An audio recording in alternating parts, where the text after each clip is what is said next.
बहुत सारे लोगों को प्रॉब्लम इसी वजह से होती है क्योंकि उनका वो जो पार्ट है वो हार्ड नहीं होता है ना। लेंथ कितनी भी हो, चाहे मोटाई कितनी भी हो, लेकिन अगर हार्डनेस नहीं है तो दिक्कत होती है। तो ये चीज तो आप समझ लीजिए कि अगर हार्डनेस प्रॉपर है तो वो अच्छा है।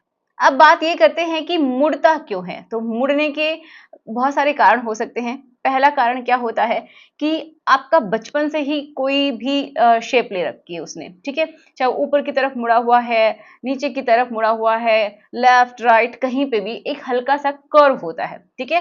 कर्व मीन्स एक स्लाइड सा कर्व होता है, बहुत ही स्मूथ सा। ओके, अब ये नेचुरल भी हो सकता है, किसी किसी का बाद में भी हो जाता है, जब आप हाथ से बहुत हार्ड ग्रिपिंग के साथ करते हैं या फिर कुछ भी ऐसे टॉयज जो कि आपके उस हिस्से के लिए फिट नहीं है और वो आप जबरदस्ती आप उसके अंदर फिट करवा रहे हैं, जिसकी वजह से वहां पे कुछ डैमेज हो गया है, ये कारण हो सकता है, तो भी टेढ़ा हो जाता है।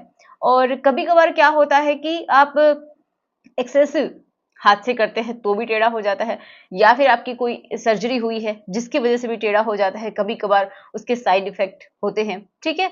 या फिर आपने कभी इम्प्लांट करवाया है, वो सक्सेसफुल नहीं रहा तो एक तरीके से सर्जरी हो गई, तो भी दिक्कत हो सकती है। किसी का अगर सिकुड़ने लग गया है तो भी ऐसा हो सकता है वो टेढ़ा हो जाए। या फिर आपकी कभी भी कोई एक्सीडेंट, जो भी कुछ भी हुआ है आपके साथ, कुछ बुरा हुआ है, वहां पे ट्रॉमा लगा है, चोट लगी है, या फिर कभी जब आप करते रहते हैं तभी आपको ऐसा फील हुआ है, एकदम से दर्द हुआ है और फिर बाद में आपको लगा कि वो ठीक हो गया, लेकिन धीरे धीरे टेढ़ा हो गया है। तो ये सारे कारण होते हैं टेढ़ा होने के। अब बात करते हैं क्या हड्डी होती है। तो देखिए, इस पार्ट में हड्डी नहीं होती।